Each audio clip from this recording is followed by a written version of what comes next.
Hi hello எல்லோரும் எப்படி இருக்கீங்க? அன்னபூர்ணி தாயாரோட சிலையை வச்சு நான் எப்படி பூஜை முறைகள் பண்ணுறேன், ரெகுலராக அதை எப்படி நான் ஃபாலோ பண்ணிகிட்ருக்கேன் அப்படிங்கிறத நான் உங்கள் கூட ஷேர் பண்ணிக்கிறேன். இப்போ இருக்கிற காலகட்டத்தில் கட்டாயமாக எல்லார் வீடுகள்லேயுமே அன்னபூர்ணி தாயாரோட சிலைகள் நிச்சயமாக இருக்கும். நான் 2 சிலைகள் வச்சுருக்கிறேன். ஒன்று எப்போதுமே நான் சாப்பாட்டு அரிசி கொட்டி வைக்கிற செம்படத்துக்குள்ளே அந்த படிக்குள்ளே அரிசி ஃபுல்லாக நிரப்பிட்டு அது மேலே இந்த அன்னபூர்ணி தாயாரோட சிலையை வச்சுருப்பேன். இந்த செம்படத்துக்குள்ளே நான் எதுக்காக வச்சுருக்கேன் அப்படிங்கிறத நான் ஏற்கனவே ஷார்ட்ஸ் கூட போட்டிருக்கேன் உங்களுக்கு. இந்த படியில் இருக்கிற அரிசி நாம் பக்கத்தில் இருக்கிற அந்த இடத்துலேருந்து அரிசி எடுக்க இந்த படி கீழே இறங்கிக்கிட்டே போகும். அப்போ நம்மளுக்கு அரிசி வாங்கி நிறையா நிறச்சி வச்சுக்கிட்டே இருக்கணும். ஏன்னா அன்னபூர்ணி தாயாரோட சிலை கீழே போகுது இல்லையா, அது மேலேயே இருக்கணும் அப்படிங்கிற ஒரு எண்ணம் வரும். இது வற்றாத ஒரு அன்னத்தை நம்மளுக்கு கிடைக்கிறதுக்கான ஒரு பாசிட்டிவான வழி. அதனால தான் நான் அன்னபூர்ணி தாயாரோட சிலையை அரிசி கொட்டி வைக்கிற செம்படத்துக்குள்ளே வச்சுருக்கேன். இன்னொன்று அடுப்புக்கு வலது பக்கமாக, நான் ரெகுலராக சமைக்கிற இடத்துக்கு வலது பக்கமாக இந்த தாயாரோட சிலையை வச்சு நான் தினமும் விளக்கேற்றிட்டு தான் அடுப்பையே பற்ற வைப்பேன்.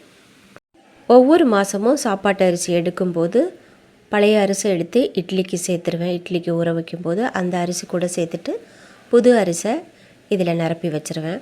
மாதம் ஒரு தடவை தான் இந்த பொருள்களெல்லாம் நான் விளக்கி கழுவி சுத்தம் பண்ணுவேன். மற்றபடி தினமும் விளக்கை மட்டும் ஏற்றி வச்சு அதை தொட்டு கும்பிட்டுட்டு நான் சமையலை ஸ்டார்ட் பண்ணுவேன். தாயாரோட சிலையை வைக்கிற ஸ்டாண்டு, அந்த மண் பாத்திரம், இது எல்லாத்தையுமே நான் மண் பாத்திரத்தில் வச்சுருக்கேன். நீங்கள் எதில் வேணாலும் வச்சுக்கலாம்.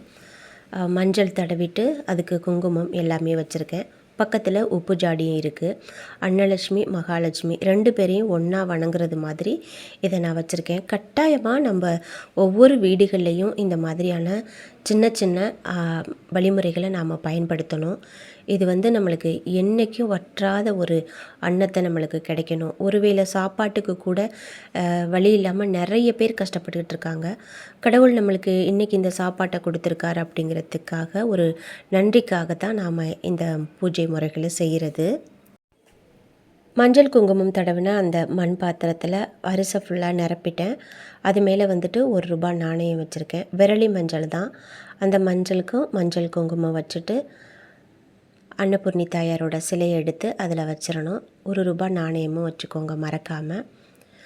அதுக்கப்புறமா பச்சரிசி நிரப்பின ஒரு குட்டி தட்டில், சில்வர் தட்டு தான் இது. விளக்குகள் வைக்கிறதுக்காகவே நான் கடையில் வாங்கினது. இது நான் சமையலுக்கு பயன்படுத்த மாட்டேன். புது அகல் தான். போன மாதம் ஏற்றின புது அகலை எடுத்துகிட்டு இந்த மாதமும் புது அகல் வச்சுருக்கேன். விளக்கேற்றி வச்சுருவேன். டெய்லியும் காலையிலே எந்திரிச்சதும் சாமி விளக்கை ஏற்றிட்டு தாயாருக்கும் விளக்கேற்றி வச்சுட்டு பூ இருந்தால் வைப்பேன், இல்லைன்னா நான் வைக்க மாட்டேன். விளக்கை தொட்டு கும்பிட்டுட்டு அன்னலட்சுமி தாயாரையும் தொட்டு கும்பிட்டுட்டு தான் நான் அடுப்பை ஸ்டார்ட் பண்ணுவேன். தினம் நான் சமைக்கிற அரிசியிலேருந்து 2 அரிசி எடுத்து அன்னலட்சுமி தாயாரோட கைகளில் வச்சுருவேன். அந்த பாத்திரத்தில் இருக்க அரிசி எடுத்து சமைக்கிற அரிசியோடு போட்டுக்குவேன். அன்னலட்சுமிக்கு நம்மளுக்கு அன்னத்தை கொடுக்குற அன்னத்துக்கே நாம் சாப்பாடு கொடுக்குறது மாதிரி தான் இந்த முறை. இதை நான் பல வருடங்களாக ஃபாலோ பண்ணிக்கிட்டு இருக்கிறேன்.